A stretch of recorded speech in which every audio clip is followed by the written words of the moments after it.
All right, so I got about 5 million fucking things going on in my life right now. A million meetings tomorrow. I got 2 fucking podcasts to do tonight, but I'm about to take some time out of my schedule to go get a Valentine's Day gift. I've known what I wanted to get for a few days now, but now I have to actually go there and do it. This is part of being a responsible adult. I gotta go do it. So I'm gonna pedal over there, get that, then I'm going right into the studio, Andrew Schulz interview, couple hour break, then Casey Veggies. We're doing it, it's going down. This is no jumper. This is me drinking water.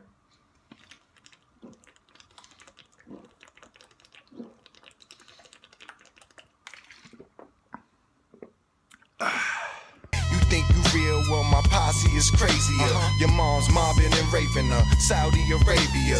Valentine's Day is a tough riddle to figure out because, you know, especially when you're in my position where you could realistically afford like almost anything that you'd want or that she would want, it's like you got to think of something that proves that you've been paying attention to the shit that comes out of their fucking mouth, which is the tough part because, you know, a lot of times, truth be told, I'm not really paying attention. I got shit going on. I'm in my own fucking world.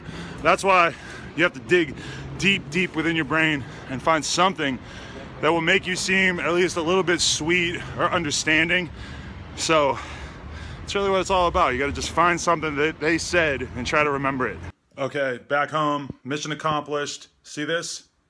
This is my new camera. It's charging. I was gonna use it all day today, but it's charging. So that's kind of annoying, but I'm definitely planning on using this thing for everything in the house and to some extent stuff outside the house, like for my daily vlog stuff, the riding stuff. I might not use it that much, but you know, if I go out and do something in particular, probably use it. Obviously, I'm gonna need to throw a microphone on there too, which I actually also have, so should be pretty good. But unfortunately, I don't have a fucking square to stick into the wall, so I can't charge it while I'm gone, so that's pretty annoying. But tomorrow, I'm gonna make a good go of trying to use that thing. One thing that really sucks about being an adult bicyclist is that, like this shirt, I just rode about 6 miles in total. It's too sweaty. Like, I can't wear this for the interviews. Never mind if I were gonna go do something social after this. So instead, I have to wear this. I'm gonna pedal my bike to the store, which is like another 3 or 4 miles, and then I'm gonna change my shirt. This really goes against my internal code of conduct of how an adult should behave. You should have one shirt for the entire day. If it gets sweaty, you should keep wearing it. But I'm sorry, I just get too sweaty when I'm doing this. So I'm going to head there. And also, my podcasts are very spread out tonight. I thought it was going to be Andrew Schulz at 8, Casey Veggies at 10. Instead, it's ended up being Andrew Schulz at 5, which was the original time. I just forgot that that's when I scheduled it. Andrew Schulz at 5, Casey Veggies now at 11. So I have this massive, at least 3-4 hour gap in between there, which is good because I need some time to refresh, but it's also like, damn, I'm gonna be in the store hanging out for a long ass fucking time today. Kind of scrambling to get the podcast ready, but I just met this dude. He just flew in from Jersey City.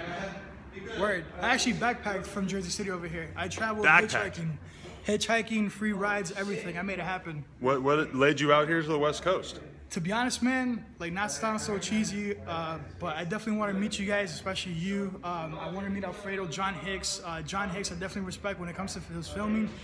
John Hicks is easily the Casey Neistat of like BMX world, seriously. I respect his passion. Yeah, he's a light-skinned Drake, like you said. Yeah, he looks just like Drake, that's true. I want to tell you his face-to-face because I know a lot of people say, yo, I'm going to come through, but they never really do. And to go from Jersey all the way down through the hustle I've been to make it to the West Coast and get here today, Adam, I want to tell you, bro, respectfully as a man to man, I respect you, everything you've done from going from where you have been to building up to who you are now. Being able to actually lead such a big community. I watch his vlogs all the time, and I'm not gonna front, it's pretty fun, like seeing the way a lot of shit goes down. You got a really fucked up human, a lot of people just don't get.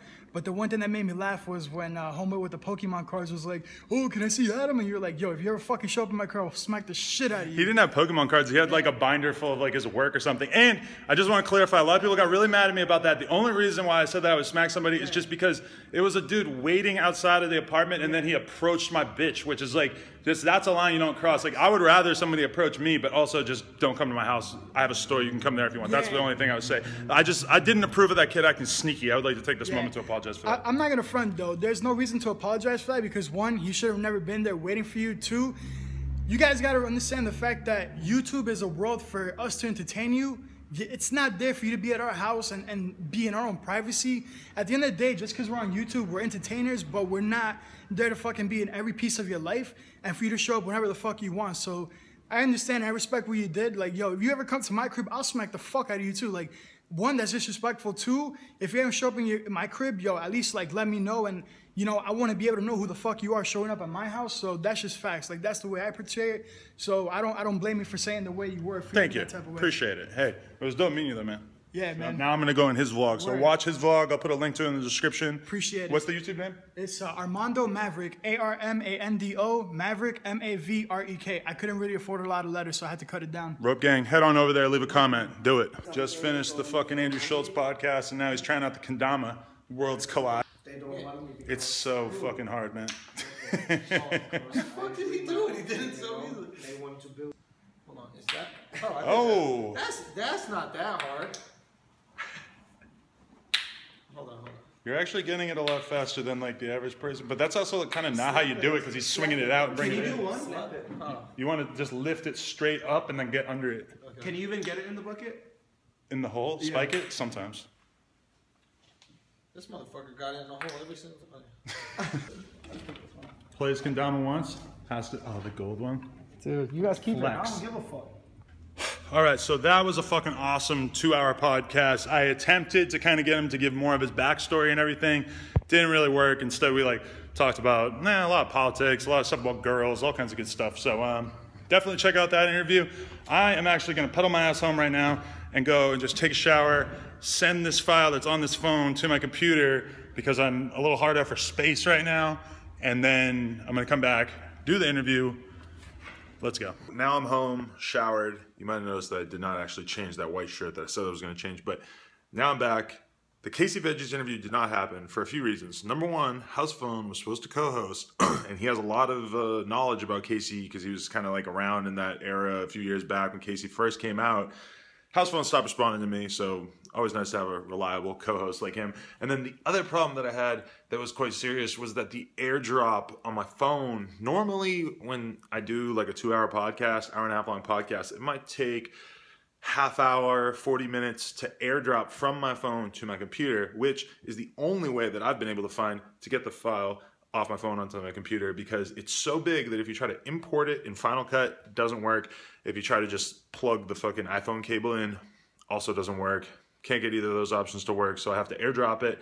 Normally it works first try, maybe second try. There's been a few times where I had to try it, 3-4 times.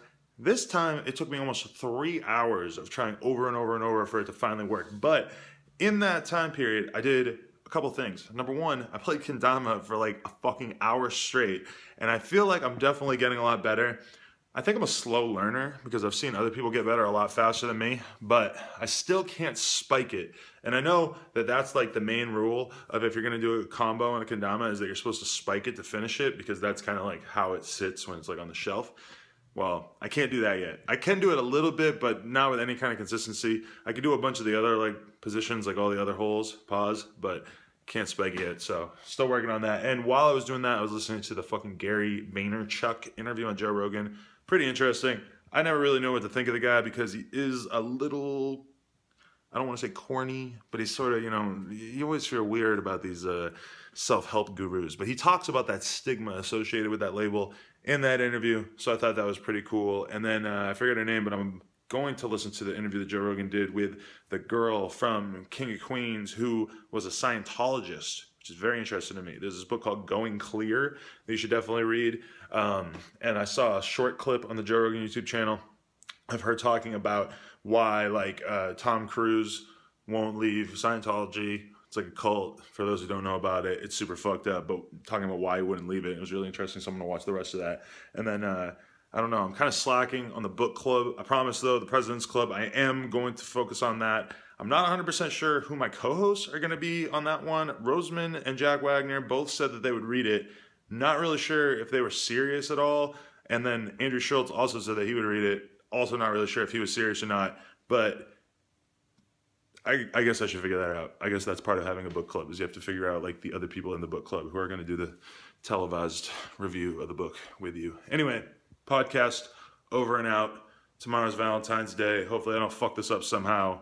Peace. If you don't fuck with me, you're a stupid, dumb idiot. I'm ballin' like an athlete, but got no jumper. I'm ballin' like an athlete, but got no jumper.